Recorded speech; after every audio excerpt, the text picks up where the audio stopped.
The following program is intended for mature audiences.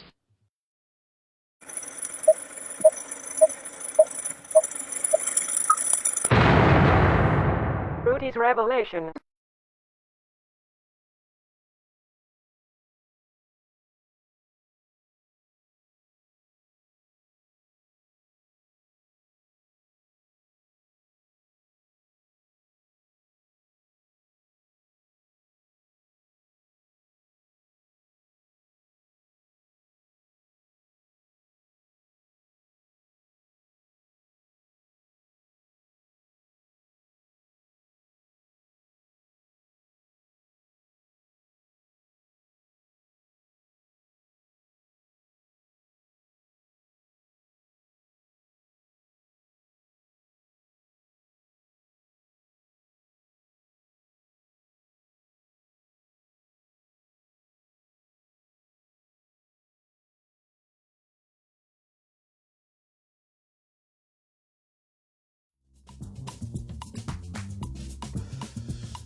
All right.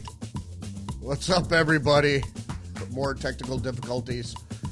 Doing a couple things today to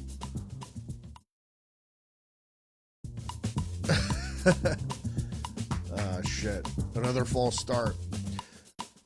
Doing a couple things today to help boost my RAM. So I rearranged a couple things. Was working yesterday to try to fix my technical problems once and for all. It's going to take the investment into new equipment because although I got my feed going, it looks like I'm still stuttering and stopping. I don't know what caused the new technical problems, but that's just the way it is. There's nothing. I tried yesterday to fix it. I cleared out all my memory. I did a bunch of maintenance on the laptop, and it looks like the old computer is going to have to be replaced at some point. Hopefully sooner than later, but for now we got to work with what we have. Welcome to the podcast, Rudy's Revelation, finding revelation in the news and meaning in media. So it is October 9th, Friday. Happy Friday. So that's what I've been dealing with the past couple days, ever since I got back from another obligation that I had that took me weeks and weeks and weeks to take care of. Wanted to restart the podcast, and it realized that my computer just isn't working. I'm not able to stream. And the problem is, I guess, with OBS now, is that it's also corrupting the recording. So even if I repost this, there are going to be some technical problems, like my feed is frozen here. So I'm going to have to do a couple adjustments again today. So I'll have to figure out what exactly is happening here, because there was a point where it was all working just dandy, and I hate to keep complaining every episode, but I can't, it's hard to even get this thing rolling here. So, but we are going to cover the news. There are a bunch of headlines today. It didn't really seem like big news because everything's being everything's being overshadowed by the Trump Israeli-Hamas peace deal, which even the Democrats, you can't find liberals writing about it, but if you watch television news, you could see the liberal anchors and pundits saying, well, if this holds, Trump deserves some sort of accolade, certainly, for bringing peace. The big news is he didn't get the Peace Prize. But what is even bigger news is, in the shadow of this peace initiative story, we have the left's violent meltdown continuing. And the Democrats, the Democratic Party, doubling down on the side of violent civil war, insurrection, standing up to the federal government. And now you even have people like Tucker Carlson comparing the Civil War with what's happening now. I mean, anybody could call it what it is if you refuse to allow the federal government to perform law enforcement function in your state, to do what is required by law, that's, well, that could end you up in prison. It's certainly obstruction, and then, of course, they're talking about insurrection. So let's get into the news for today. Friday, happy Friday, October 9th.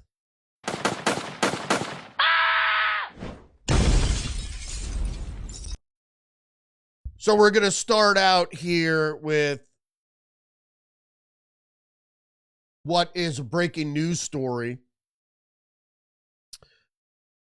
And that is from CBS, this headline here.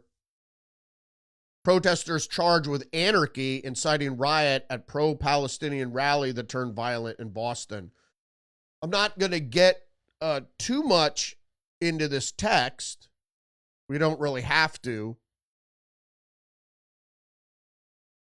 Realistically here, what we're seeing is, and this is Massachusetts is a blue state, that what we have is an increased interest in stopping this by, I don't think it was Wu, but it certainly could have been Boston police. But in any case, charged with anarchy and inciting riot. Now, anarchy is what we've been facing here since 2020, 2019, etc. But with a George Floyd, now, what is anarchy? Anarchy is the not only disbelief in law enforcement, but actively undermining law enforcement and obviously disobeying law, which is criminal. So you're having the encouragement done at a higher scale with politicians, and then it kind of filters down into the most violent, and which at the bottom is anarchy, or what we have in the streets is anarcho-communist folks. This is what we're dealing with. This is the truth. This is not, we're making this up or anything. There is a certain segment of the population which the left is fomenting into anarchic behavior. And it's grander than what people talk about. There is a large system created within the internet to isolate people, then manipulate people, nudge people in Cass Sunstein's terms, to do things. You fill their head with ideology, and then you trigger them to act. While you may argue the same thing is happening on the right, whether people are getting triggered to act or not, January 6th, obviously it was open. People were invited. They put out flyers. People communicated online and said, hey, let's go to this thing. Most to the rally, nearly 1 million to the rally itself, tens of thousands to the Capitol, and only a few thousand trespassing and going into the Capitol. If that's your thing, it wasn't as it's done now, which is the left is, for the victims who are unwitting to what is happening, filling their head with ideas and then triggering them. And that brings me to the story I wanted to cover yesterday, but I was dealing with all this technical mess and making arrangements to fix it all. The story about the Palisades fire. Post-millennial Palisades fire arson suspect is anti-Trump climate activist. He posted memes mocking Trump supporters linked to Harris Biden fundraiser and frequently shared headlines about climate change and veganism, and even more disturbing things than that. So what you can see here, most people from the headline will take away, oh, this guy is anti-Trump. No surprise there. But these are the same, this arsonist might as well be a school shooter or anybody else that turns into this supposed lone wolf terrorism. And we've had a lot of that lately. Your mind begins to spin when you try to think just over the past month or so, the things that occurred. You had the ICE sniper. You had Charlie Kirk. You have this guy getting arrested. We just had anarchy and people arrested in Boston for the pro-Palestinian thing. Now, that might be organic, but these young people online who have nobody else to turn to except sock puppets and chat bots who are driving them insane, then they get put on medication that makes them even more susceptible and also suicidal and gives them suicidal and homicidal ideation. Let's go back to the story. So this, I would call him a kid. This guy, Jonathan Rinderknecht, 29, is accused of starting the blaze on January 1st, allegedly hiking into the hills. Well, in another article, it says he drove his car. And that's where I said this started.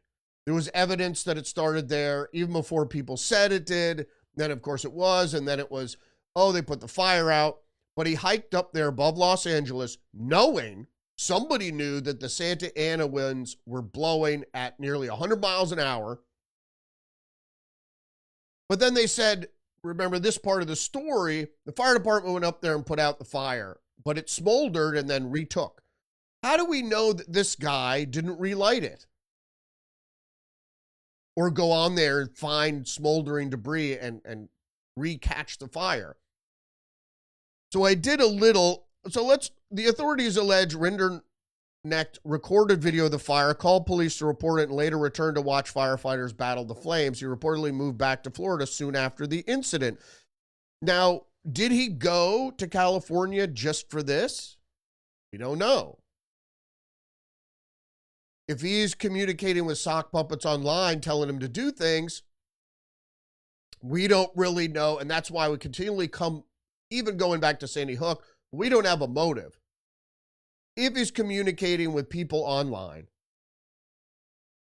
they might have provided the motive to him. If you're lonely and you only have one friend and your one friend tells you to do this, or I'll meet you there, we'll do it together. That's very well might happen that way.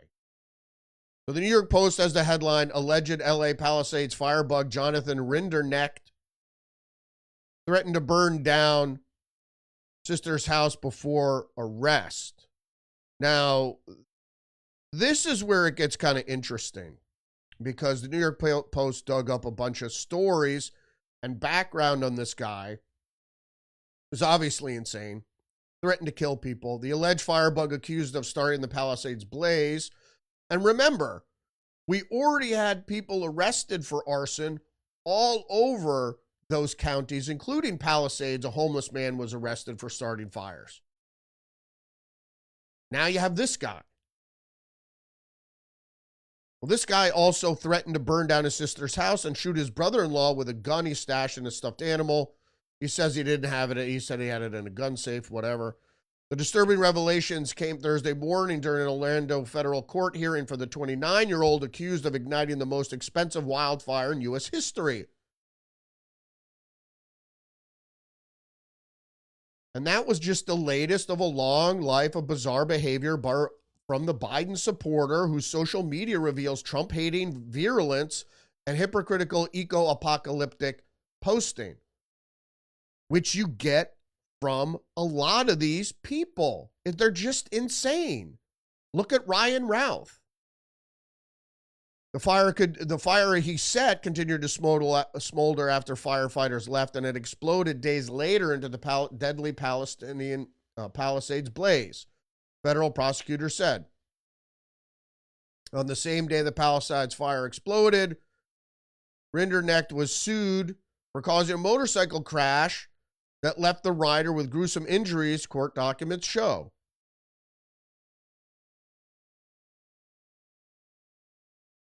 Rinderknecht was driving for DoorDash in the summer of 2024 when he made a wide left turn in his Volkswagen, smashing into a man on a motorcycle. The crash left the biker with lasting injuries, including neurological damage, and he may never recover from. So when the fires, we don't know necessarily that the fires restarted because of smoldering or if this guy went back and set the fire.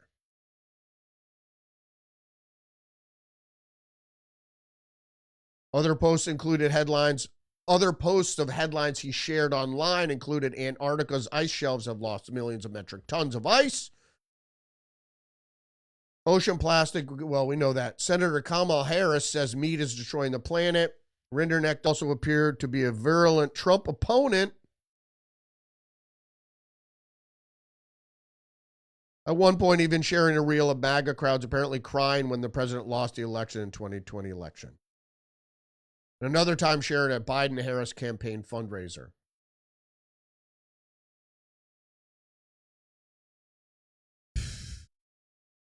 So during his hearing,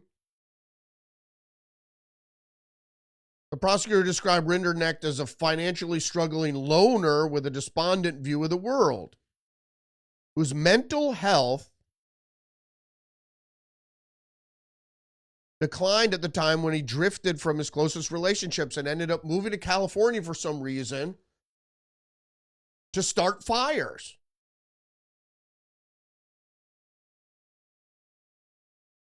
We don't know what's going on there.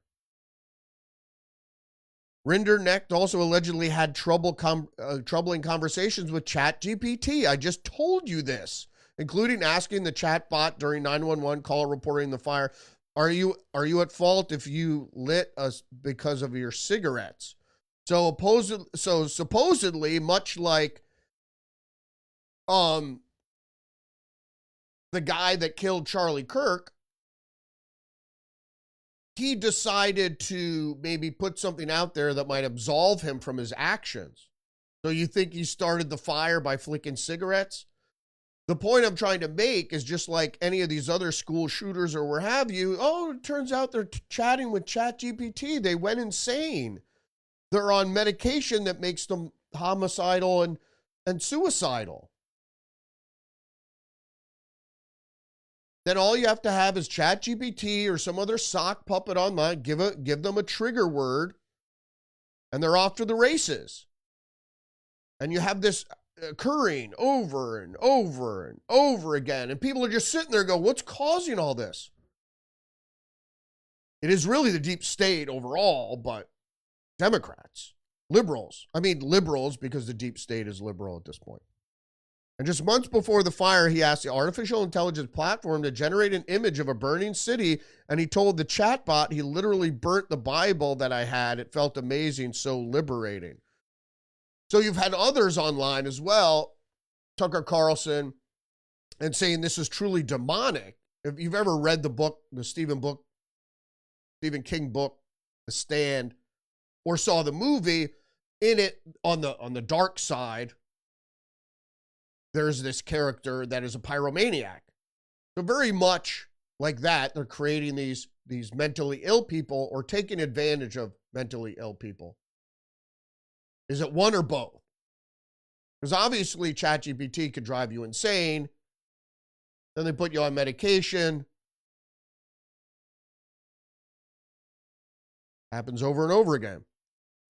Just the News says, though, the LA Palisades fire after action report praises firefighter, cites challenges. And what do they talk about? Well, they talk about the devastating nature of the fire in the report. Killed 12 people, burned 24,000 acres, destroyed 7,000 structures.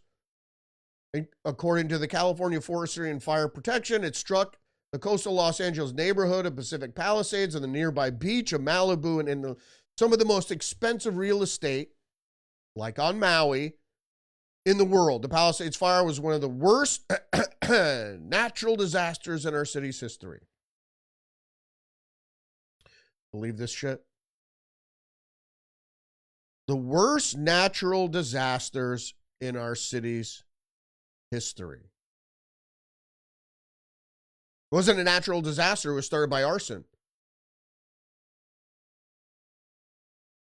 During a weather phenomenon that was known as a fire accelerant. Right? And then you compound it.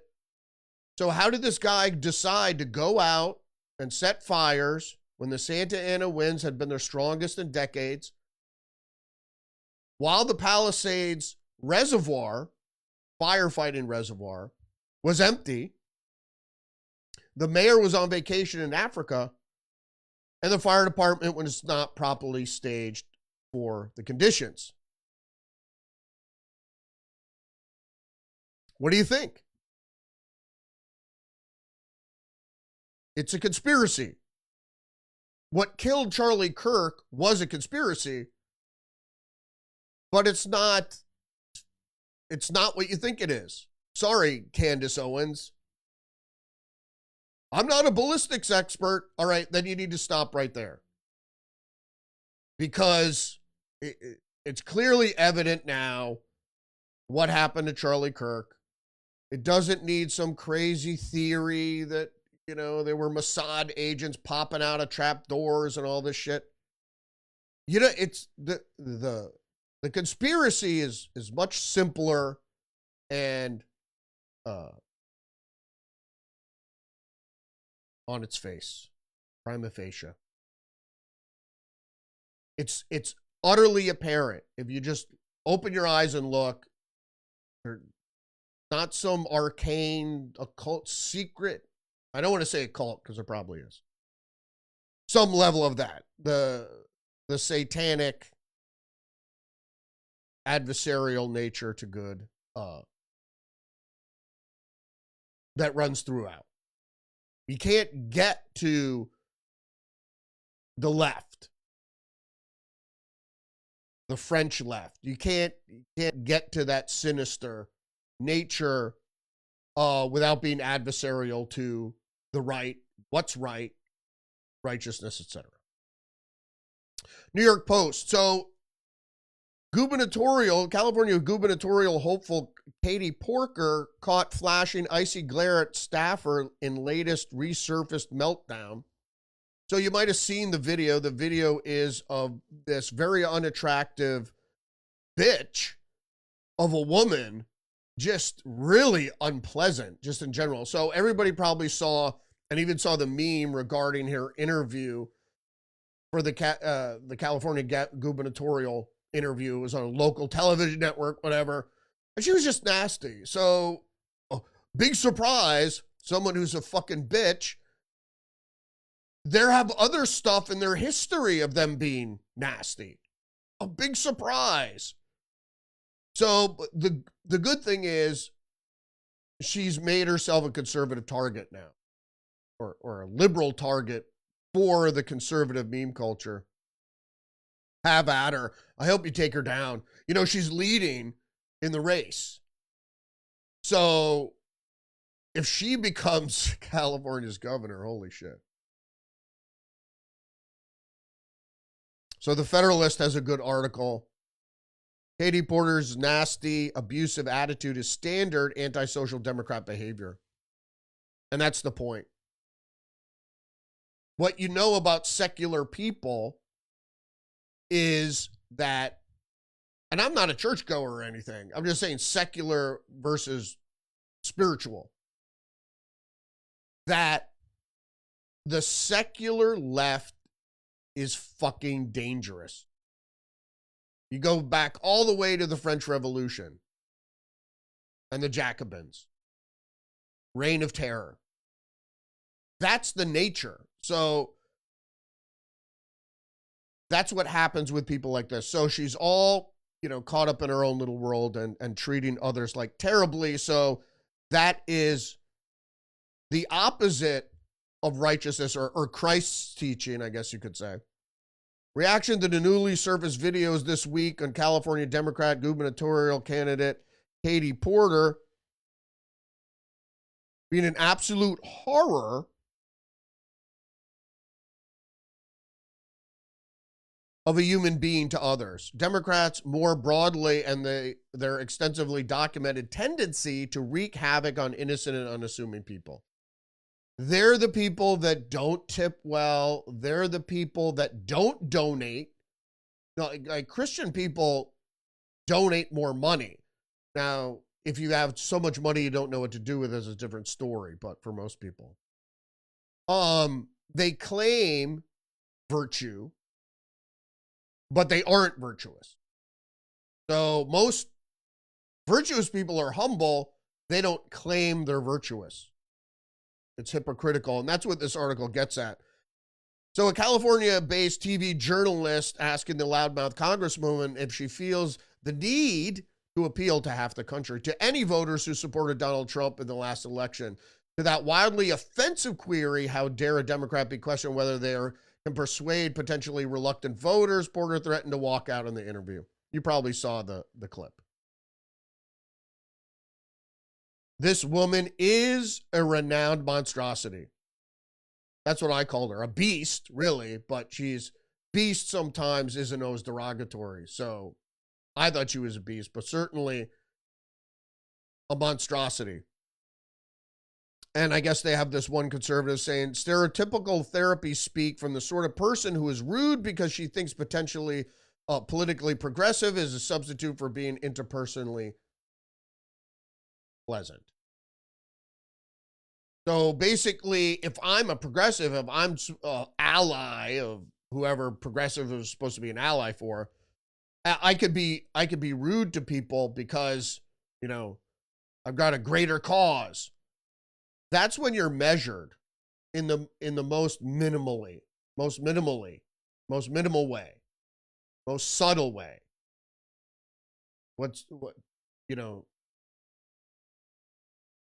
To do small things well, good, I should say, is just as important as doing large things good.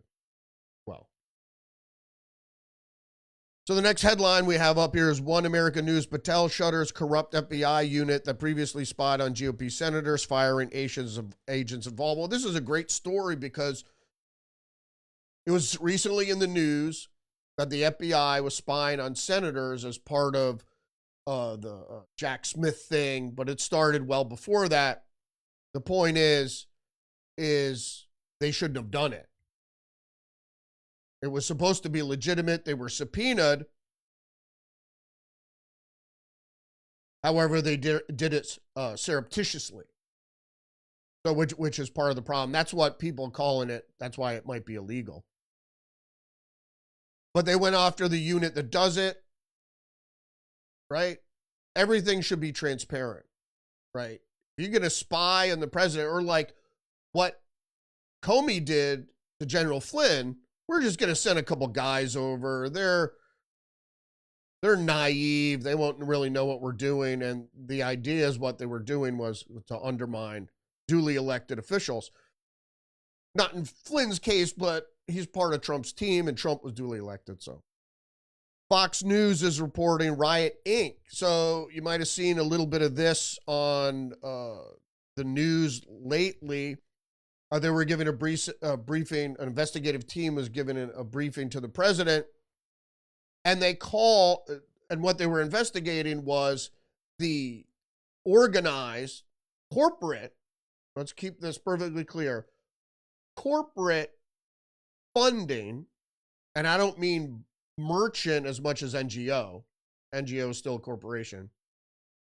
Nonprofit corporation, okay, not for profit. Non-governmental agencies and not-for-profit. So what these nonprofits do, and what was being investigated by the Trump administration, is whether NGOs like George Soros's NGOs, Open Society, etc., whether these were funding street thugs.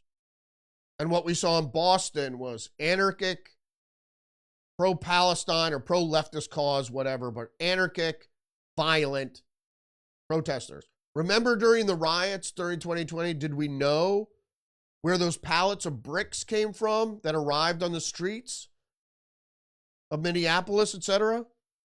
We don't know. So, and then we saw it in LA with the gas masks and the riot shields and things that were obviously, are a few $100s each. So in any case, the headline is Riot Inc. Trump launches whole of government push to expose Antifa funding networks, dark money sources.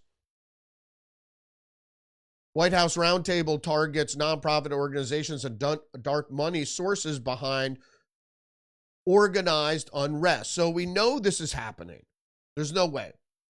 I often told the anecdote that happened when I was covering Black Lives Matter, that expensive BMW rolls up, well-dressed young people of color come out. They're very sophisticated and snazzy and have charisma, and they have all the talking points. They come out with their expensive megaphone. They yell to the crowd, tell them what to do, talk to the underlings there and say, this is what, this is the action you're going to perform. Then they get back in their BMW and they leave. Where are these people getting money from? We've seen the receipts regarding people getting hired to protest and in some cases to cause violence. And we see the way that people are influenced to cause violence anyway. All you have to do is be on the internet. You're talking to someone and go, hey, I'll Venmo you $3,000 if you go XYZ. It's for the cause, brother. Because they're using the same kind of template that they used in the 70s to attract those people. But it's just easier now with the internet. You can put cast a wide net and you're going to get, some knucklehead to do what you want them to do. One American News former FBI Director Comey pleads not guilty to charges stemming from the 2020 congressional testimony. Yeah, we thought he wouldn't plead not guilty. Of course, he might beat the case.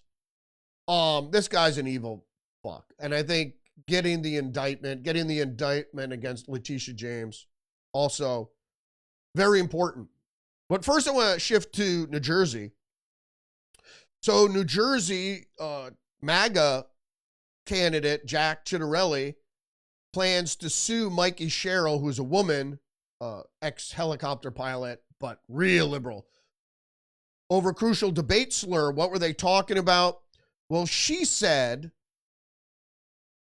that Jack Ciattarelli kills tens of thousands of people profiting from the opioid epidemic.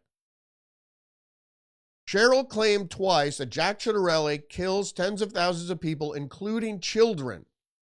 She said that twice during the debate.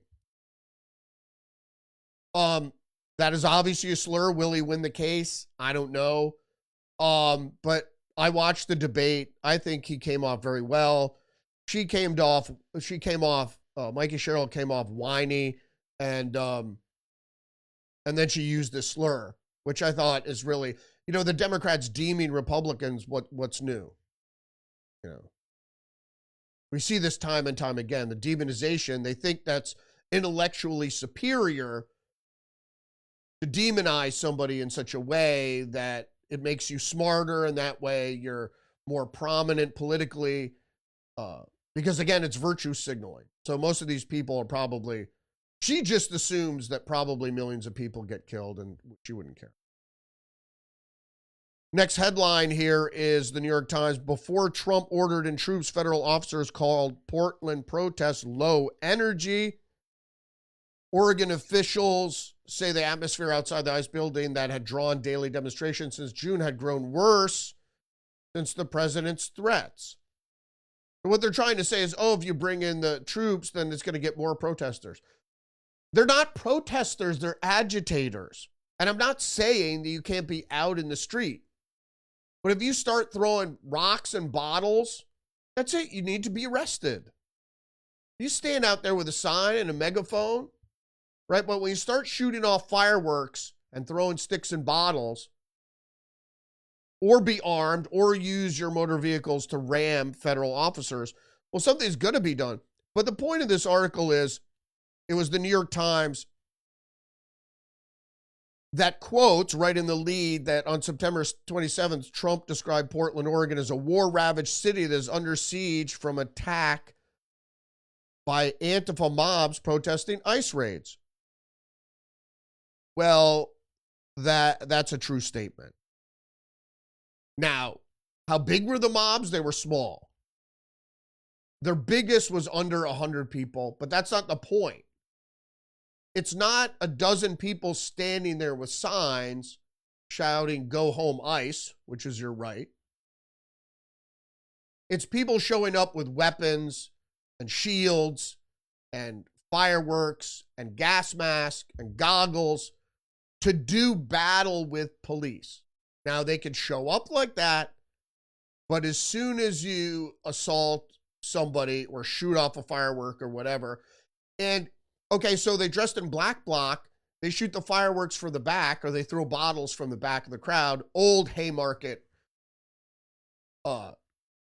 trick. You know, you're all dressed the same and you're way in the back and you throw stuff or shoot fireworks or whatever. As soon as somebody starts shooting fireworks or throws bottles and stuff, you disperse the crowd. You have to. Go home. You announce you got to go home now. This is now a legal demonstration. You're using violence. You know, throwing, it's assault if you throw something at somebody. But in any case, the article goes on to say, they say federal officers described the scene outside the Immigration and Customs Enforcement building in Southwest Portland on January 25th as low energy. The next day, the same, low energy. So they're trying to say it's low energy. But if you've ever covered a riot, that's not what low energy means. The place is under siege. That means it's fewer people. They're doing less action. They're more standing around and yelling. The officers observed displays. Now listen, even the New York Times, but it's in the third paragraph. The officers observed displays of civil obedience, including protesters standing in front of vehicles on the road, playing loud music and flipping the bird, and an older woman using chalk to write on the wall. Okay, civil disobedience, first of all, standing in front of vehicles, if they're ICE vehicles, is obstruction, and that's warranted for arrest. Okay, but my point is civil disobedience, like blocking roads and using chalk to write on a wall, that's graffiti, that's illegal. But none of those things should be allowed. And when they say that's at the low energy period. So at the lowest energy period, they're playing loud music, they're screaming, yelling, flipping the bird and civil disobedience, including while they're standing off with ICE, going where the officers tell them not to be and sitting there. That's at the low, that's at the ebb of what protesters do. At night, things sometimes are different, and it varies from day to day. And it's at night when more people come out and the crime happens. They also described as some tense incidents as at least 2 confrontations between protesters and counter-protesters and a suspicious car that lurched at Department of Homeland Security. So now they try to paint it there as, oh, the only violence was between 2 different people protesting. A suspicious car lurched at Department of Homeland Security officers. Okay, that's threatening with a deadly weapon. Motor vehicle is a deadly weapon. So that deserves arrest immediately. So you could say it was unintentional, but if you were an Iraqi in 2005 and you were lurching your vehicles at American troops, you'd see what would happen. That's exactly what happened in Chicago when that woman got shot. They had the body cam footage come out, and she was lurching her car trying to drive into officers, and the guy was like, "Do it, bitch." And she lurched again, and he shot in the car. She had a loaded weapon on her. How they knew that, or whether that was part of the terms of engagement, I don't know. But you have to understand that a motor vehicle is a deadly weapon. It's considered such, especially if you're driving it towards law enforcement. I mean, are people really, do they forget the parade attack? They forget the other people driving on the sidewalk? New Orleans? You mean to tell me a motor vehicle isn't a deadly weapon? I mean, people are dumb. They don't remember things that happened 5 seconds ago, literally. Actually. Post-millennial CNN's Aaron Burnett runs cover for Antifa, falsely claim it barely exists, and the right-wing extremism is worse. Well, we've heard the same thing from politicians. Realistically, CNN's Eric Burnett or the media often portrays things. See, the thing is, when journalism and you get the facts, the fact is that Antifa is a small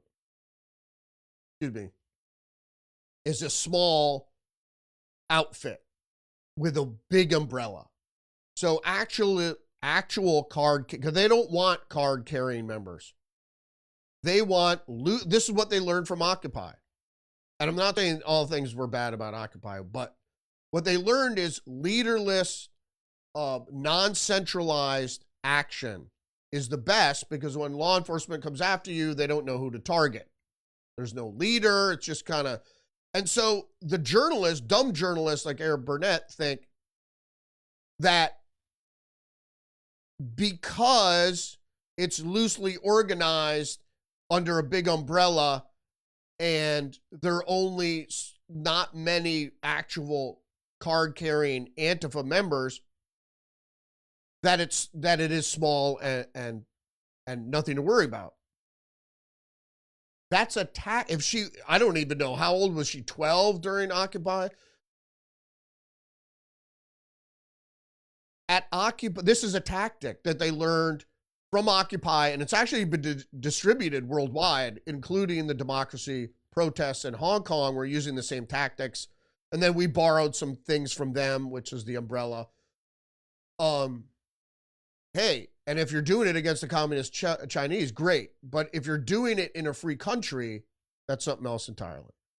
So their Antifa exists, an anarcho-communist, loosely affiliated knuckleheads with stupid ideology, destructive ideology, really, and the progressives who don't don't consider the unintended consequences of their action. Okay. But on the flip side, PJ Media, DHS vows accountability as Antifa plans aircraft disruption. Department of Homeland Security is on alert after Portland Antifa threatened to target aircraft with disruptive laser pointer. So, and you know everything about this. This is another tactic that they learned.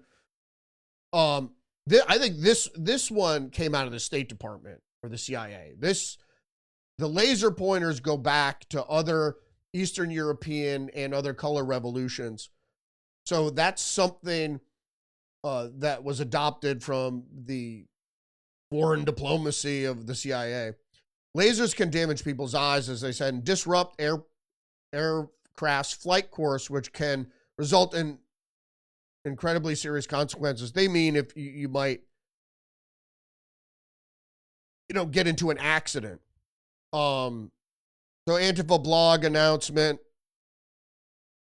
advertisement for laser tag flagged by multiple users. So people knew what this was, and it's the same shit. The problem with anarchism is that you want to tear everything down and you don't have a plan, because that plan would make you anarchic.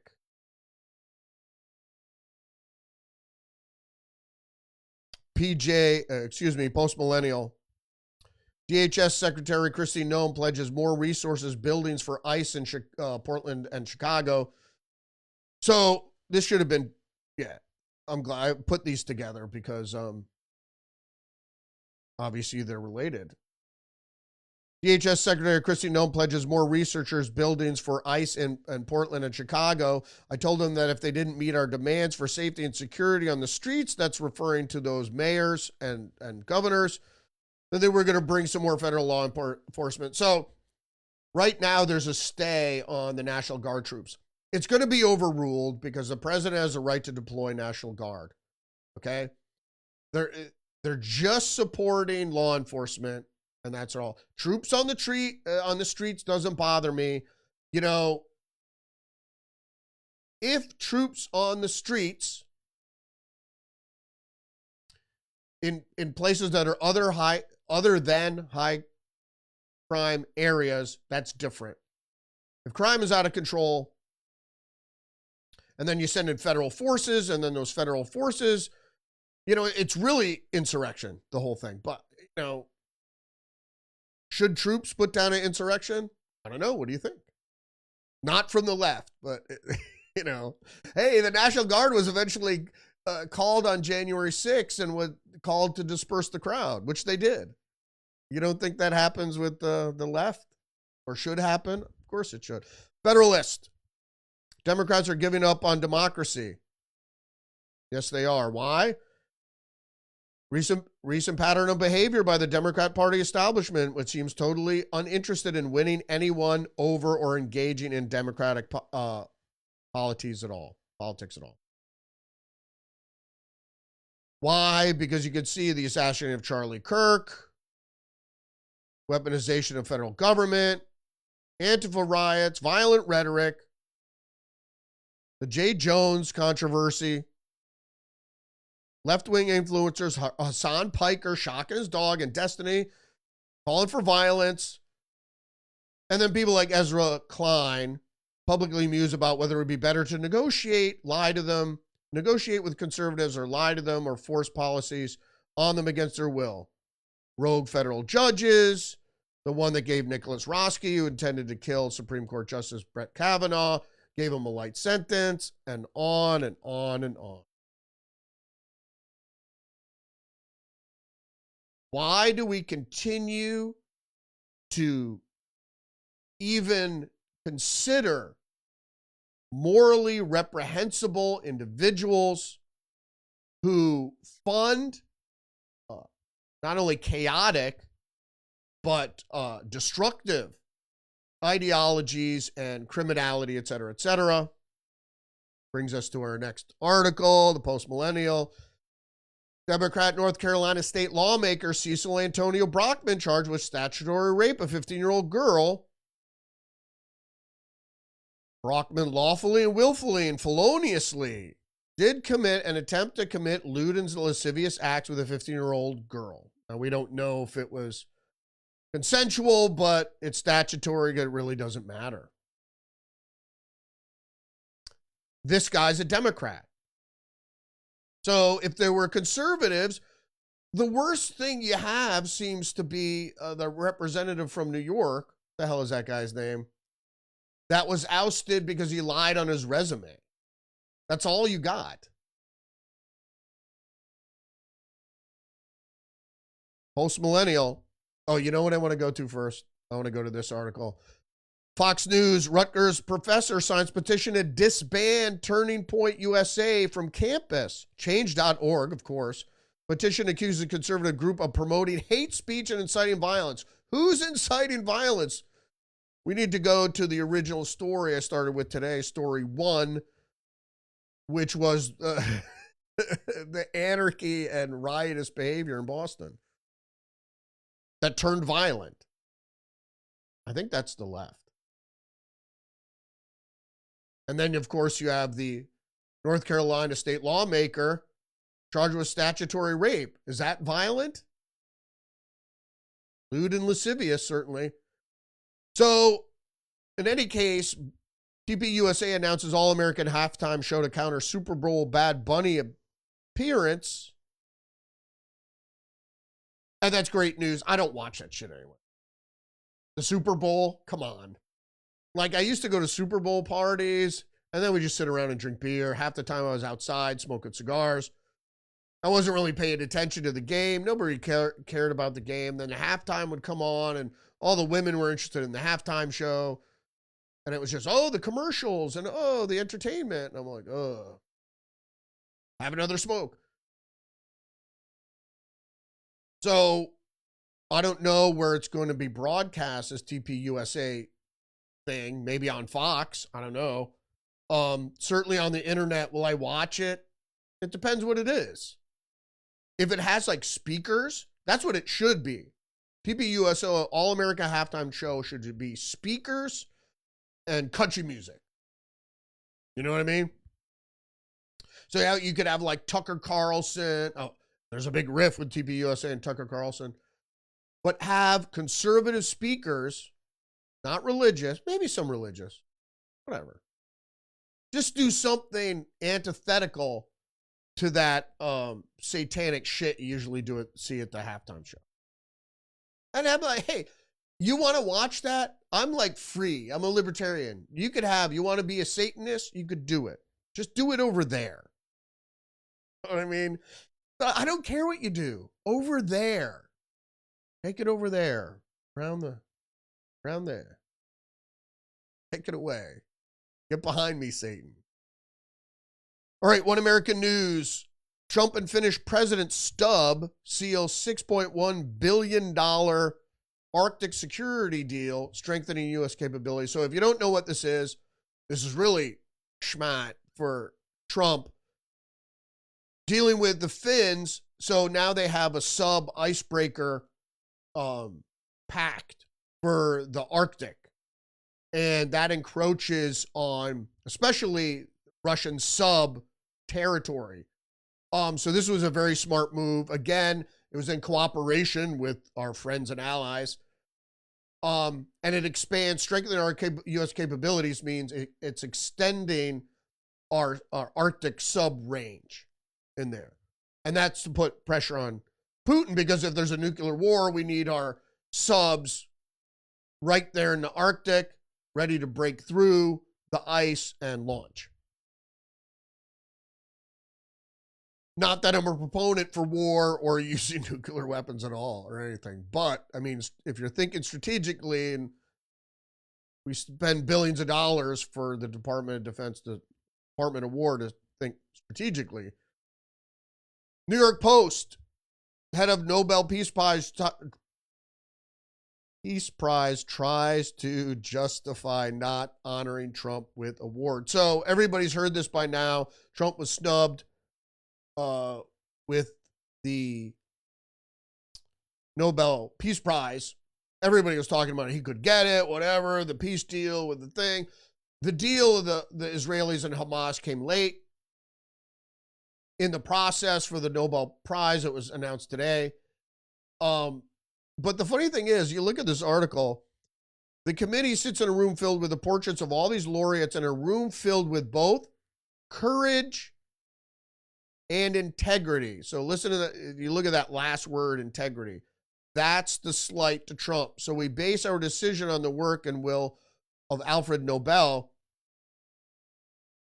That's what, like, neural-linguistic programming bullshit. Usually the message is always the last part of a speech or sentence or whatever, a quote, is usually for the elite. And so they mix it back and forth. But what you have to understand is that all the laureates have integrity. And so they're saying Trump doesn't have integrity, which is a lie, because all the things, including the rape in the changing room of a department store by Trump, all lies. Why would Trump need to rape anybody? Why would he choose to do it? No, it just doesn't make any sense. And who did win the Nobel Peace Prize? Associated Press reports Venezuelan opposition leader Maria Corina Machado wins the Nobel Peace Prize. Awesome. Venezuelan opposition leader. So, Venezuela is communist, right? So it went full communist under Hugo Chavez. Well, you know what? I had kind of an affinity for. And I could go and digress into why, but I'm not a big fan of communists, but I like Chavez. For a modern communist, power of the people. But so the CIA killed him with cancer, or he died naturally of cancer. And so Maduro took over, and it got even more authoritarian. And they destroyed the oil industry there, and I'm not going to get into it, but the Democratic opposition leader, Venezuelan opposition leader, Maria Corina Machado won. Okay, good. But she's really not promoting peace because she's promoting the opposition to a sitting government. For her struggle to achieve democratic transition in the South American nation, Venezuela used to be a democracy. It wasn't like it never was. Keep the flame of democracy burning and growing amid a growing darkness. And that growing darkness is what? Communism. Do you think Donald Trump fights against communism? He's fighting against the biggest communist nation, which is China. So Maria Corina Machado, power to the people, is fighting against communist regime in Venezuela. But Trump is doing more to stop communism, not only in China, but in this country too, growing socialism. So Trump is the biggest opposition leader to what Maria Corina Machado is fighting against than anybody. So if you have soldiers against communism, she'd be down on the list, but Trump would be up there. A couple quick weird stories from around the world, and then we're going to get into tech, and then we're going to close out. I'm already going on and on and on. Zero Hedge, German mayor tortured for hours in basement by her own adopted daughter. So a German mayor was swimming with shark style, tortured by her own adopted daughter. She was white. Her daughter's black. So now you're getting it. And here you have the picture. So the story of social democrat mayor, and this is the people that are supposed to be helping these, poor people. It just makes me. The mayor from Herdeck, Iris Stalzer, has taken yet another incredible turn. New information now reveals that her 17-year-old adopted daughter, where you could obviously see is black, probably African, tortured the mayor, Stalzer, for hours, nearly killing her own mother, not her birth mother. She was getting whitey. But the funny thing is a social democrat. So despite the details, the daughter still has not been arrested, which is the key. There you go, Germany. Do you understand? Like, they nurture the violence, support the violence, and then excuse the violence. Next story up, China clamps down on rare earth exports ahead of trade negotiations. Is just the news. No kidding. FBI says China targeting Mississippi River system. Chinese entities are increasingly targeting major ports in southern Louisiana, which serve as a gateway to the rest of the river network. And the U.S. Interior investigator also mentioned major cities such as St. Louis and Chicago. They're infiltrating. Really, the Chinese are infiltrating. Say it ain't so. Right there. Next article, New York Post, American military to oversee initial Gaza peacekeeping force, but no troops are intended to go to Gaza. Yeah, take a look at this article.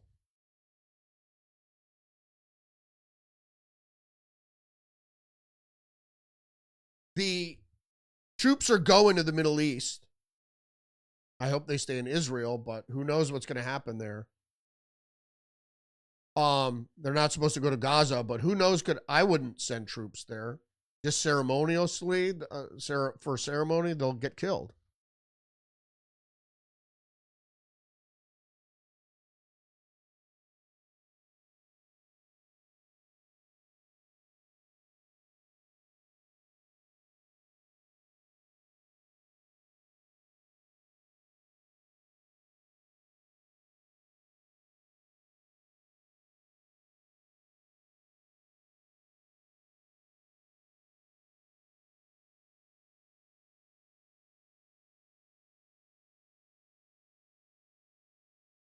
Sorry about that.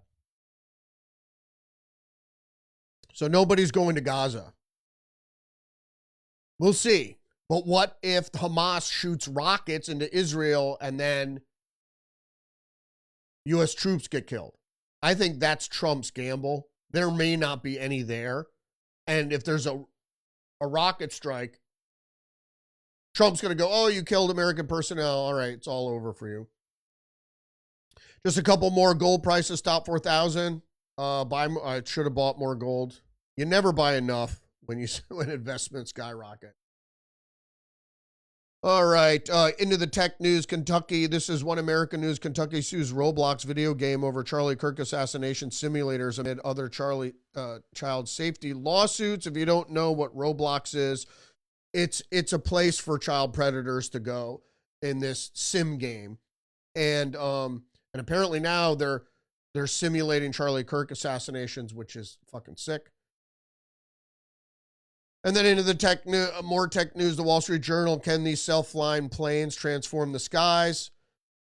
So now they're doing self-flying planes, reliable robotics for cargo, military, and even passenger aircraft. That's something. This opinion piece by Stephen Witt in the New York Times, AI prompt that could end the world. And what is he talking about?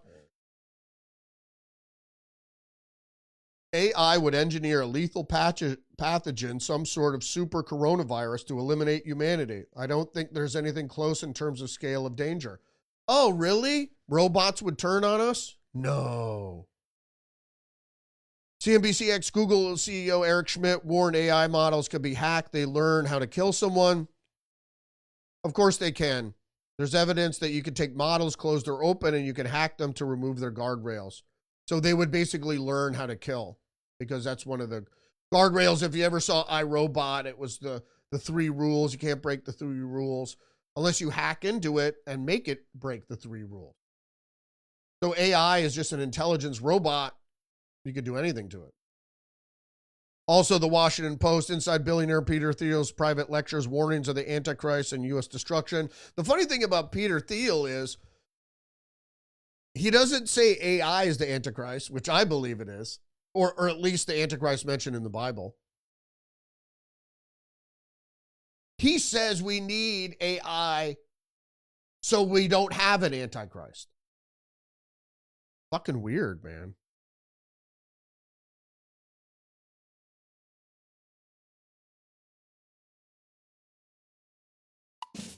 Sorry to take so long. That wasn't over that much. It was like 2 minutes. Hour and 2 minutes. Something like that. Thanks for joining me today. Trying to get this tech to work. We'll see how it worked out. My live feed is fucking frozen, so I don't know. Thanks for joining me today. Don't forget to engage the channel, like, subscribe, leave a comment, share the podcast. Remember, you're under attack psychologically and biologically. So stay hip to the trick. Join me every day, Monday through Friday. Live stream 10 a.m. on Rumble.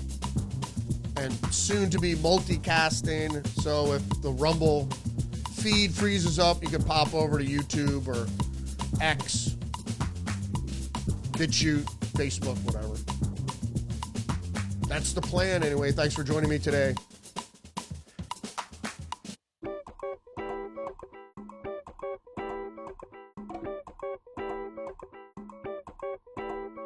Respect. I'll see you Monday.